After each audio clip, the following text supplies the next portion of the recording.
National parks and areas of immense wilderness can be dangerous if visitors do not take proper precautions or ignore warning signs and guidelines. Interestingly, a few years back, a woman captured a strange photograph while exploring the Parc Chauveau in Canada. The image was taken on June 18th, 2011, with the woman explaining that she was exploring the park with her family. She was with her 3 daughters at the time, and during the hike she took a variety of photographs. When she got home and looked through the images, in the background of one of them, she could see a mysterious humanoid, explaining that at the time she didn't notice anyone in the background. Oddly enough, when zooming in on the face, she couldn't make out what it was. To add more confusion, there wasn't anything close to the humanoid that would help with an identification. One user said the following: "The wilderness is home to many mysteries, and this isn't the first time that something strange has been captured in the background of someone's photo. This individual is definitely a humanoid, which helps us narrow down what it could be. If it's a human, which seems to be the most likely answer, then I would guess that the person is wearing something on their face. It looks like a fisherman, and this would explain why they were seen close to what appears to be a river, although this could just be the rocks giving off the impression of a river." The strange thing is that the woman said she didn't notice anyone at the time the photograph was taken, and that makes sense as they seem to blend into the background quite well. End quote. Others went down a more sinister route and suggested it was someone in camouflage and that they may have been waiting for unsuspecting hikers to walk past. Although this sounds dark, this wouldn't be the first time that something strange has unfolded in the wilderness, as each year thousands of strange reports are made by everyday people. Over 250,000 individuals are reported missing every year, with estimates of actual missing persons cases that are left unreported pushing that total to more than 300,000 cases annually. With that many reports, it's no wonder that a vast majority of these cases are left unsolved. However, every now and then there are a series of missing cases that emerge that are so peculiar they become the subject of internet theories and impossible to explain cases. Known as the Missing 411, there appears to be a substantial number of missing persons cases relating to the disappearances of individuals from national parks. In fact, many of these Missing 411 cases are believed to not be investigated too deeply, and this is due to some form of supernatural or paranormal event that took place in these undisturbed locations. The strange recovery of Gunnar Peterson. Unlike typical Missing 411 cases, the disappearance of Gunnar Peterson would also feature a heartfelt recovery, with Gunnar appearing to have been in perfect health at the time of his recovery. His account for exactly what caused his disappearance is a matter even more difficult to explain, and is often remarked as one of the first true Missing 411 abduction cases, dating as far back as the early 1950s. According to the Gunnar Peterson report, back on the 6th of August, Mr. Peterson had travelled to the Colville National Forest, located in the state of Washington, only 2 miles south of the Canadian border, with his entire family, to engage in a nice relaxing weekend vacation of hiking up and down the Churchill Mountain. Once at the National Forest, it became apparent to the family that the native wild-grown huckleberries were in season and ripe for picking. This sudden realization led the family to planning their day around picking huckleberries together on the side of Churchill Mountain and spending the rest of the day having a picnic at the summit. Unfortunately for the Peterson family, as the group were picking huckleberries near the top of the mountain in open areas well within line of sight of each other, the family suddenly noticed that the father and husband, Gunnar Peterson, was no longer within sight. Wondering where he had gone off to, Gunnar's daughter, Mrs. W.A. Graves, had called out to her father several times, but got no response. At first, the family was not worried about his temporary absence, believing that perhaps he had decided to use the restroom nearby, or ventured into a more secluded area, where he would no longer be within earshot of the group. However, as the day stretched on, the family grew increasingly worried, as every member continued searching and calling out to Gunnar, but getting no response. After seeing no sign of Gunnar for over 3 hours, the family would immediately call the local Stephen County Sheriff Department and report 65-year-old Gunnar as missing. Within only a few hours of being alerted, Sheriff Beryl Warren would bring together several dozen search and rescue volunteers made up of local residents, fellow law enforcement officers, the National Park Forest Service personnel, and several dozen soldiers from the local military base. The first night, the search and rescue volunteers focused on combing through the area where he had last been seen with the family, following any trails and areas that connected with wild huckleberry bushes that the father could have ventured off into. Despite looking through every open huckleberry bush, there was no sign of Gunnar.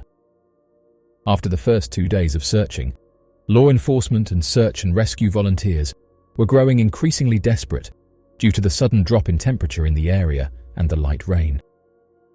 Given the fact that the mountain stands at a height of almost 4,800 feet in elevation and is filled with layers of lush, thick forest and hundreds of small running bodies of water, search and rescue teams were growing increasingly concerned with the possibility of finding Gunnar Peterson alive, as they believed that the terrain would have made it incredibly difficult for Mr. Peterson to have safely made his way down the mountain while lost and alone. By the third day of Gunnar Peterson's disappearance, a specialized canine search and rescue team was employed in the search that had come from Idaho and eastern Washington. After the family supplied the dogs with clothes and shoes that Gunnar Peterson had worn, the dogs had followed the scent into the middle of a huckleberry bush path where Mr. Peterson had last been seen by his family. Oddly enough, the sheriff would remark that the canines seemed confused as to where the trail continued and were unable to maintain Gunnar's scent for long before losing it entirely. After 7 days of looking for Mr. Peterson, search and rescue volunteers started to give up hope on finding Mr. Peterson alive, causing the search efforts to slowly taper off as law enforcement, military personnel and forest servicemen had the primary goal of finding a body and no longer a living person. The search for Mr. Peterson would continue for another 3 days until Gunnar's daughter and her husband would find Gunnar more than 5 miles away from where he had last been seen. According to Gunnar Peterson's daughter, she and her husband continued searching for her father in a circling radius that would lead them more than 5 miles away from the base of Churchill Mountain. As they were in the area, they started to notice a collection of abandoned houses and shacks seemingly constructed in the middle of nowhere. According to locals in the region, the houses had been constructed many years ago and were at the center of what was referred to as high strangeness, with many of the locals too scared or superstitious to venture into the areas. As they searched through the abandoned shacks, Gunnar's daughter would find Gunnar sleeping in one of the abandoned buildings, seemingly in perfect health. According to Gunnar Peterson, he had survived in the area for 10 days, primarily by drinking rainwater and living off of huckleberries as his main source of food. Oddly enough, at the time of his recovery, Gunnar Peterson had only been aware of 8 days that had passed, and had no idea that he had been missing for a little over 10 days since the search began. When search and rescue volunteers and investigators questioned Gunnar Peterson as to how he appeared to have disappeared from the region, it became obvious that something far more bizarre had occurred. Gunnar Peterson claimed, when talking to investigators, that he had been picking huckleberries with his family only a few feet away from the group when he suddenly felt a large mass strike the back of his head. He would then wake up sometime during the middle of the night in pitch-black darkness, believing that a falling rock must have knocked him unconscious. Oddly enough, there were no marks or signs of damage against Mr. Peterson's head, and he had been standing in an open field of bushes on the side of the highest point on the mountain, where any falling debris would have been difficult to explain. Even more bizarre was that Mr. Peterson counted only 7 days having passed after he had awoken from his unconscious state. This led him to believe that he must have been knocked unconscious for a period of over 2 days, as he was unable to account for 2 of the 10 days that he had been missing, originally believing that he had been missing for only 8 days. The exchange of volunteer search and rescuer Gerald Debery. On the 10th of October, back in 2011, a small family had been visiting the frozen wilderness of surrounding Fairbanks, Alaska, located on the northeastern side of the small town, when the group suddenly noticed that one of their family members was no longer following closely behind. A young woman by the name of Melinda Mindy Stratz had been trailing behind the group as they traveled through the area, riding on her bright red four-wheeler vehicle that was pulling a small trailer and her Jack Russell Terrier, when it appeared that she had suddenly vanished from the area. Immediately, Melinda's brother, Michael Stratz, contacted the Fairbanks Police Department and alerted them to his sister's sudden and unexplainable disappearance only a few minutes prior, at around 2 in the morning as they were traveling. Due to the dropping temperatures in the region, as well as the light snowfall, the local police department did not hesitate to contact Alaska State Troopers and volunteer groups to begin an immediate search throughout the area. Within a couple of hours, several teams of search and rescue volunteers were in the area, alongside the Alaska State Troopers, to begin searching the region within a 5-mile radius of where Melinda Stratz had last been seen. The team would search the area all morning, throughout the afternoon and early into the evening, when one of the search and rescue volunteers would spot a bright red vehicle, a small trailer, and Melinda Stratz at the bottom of a small ravine known as Frozen Foot Creek.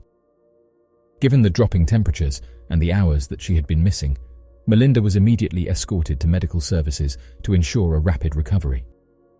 It was at around this time that it became obvious that Melinda appeared to have been in a state of intense confusion.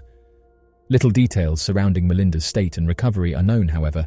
It's believed that Melinda is unable to remember any details during the time of her disappearance and up until her reappearance, but believes that she must have turned off at a wrong corner and ended up down in the Frozen Foot Creek after spending several minutes looking for her family as she was traveling.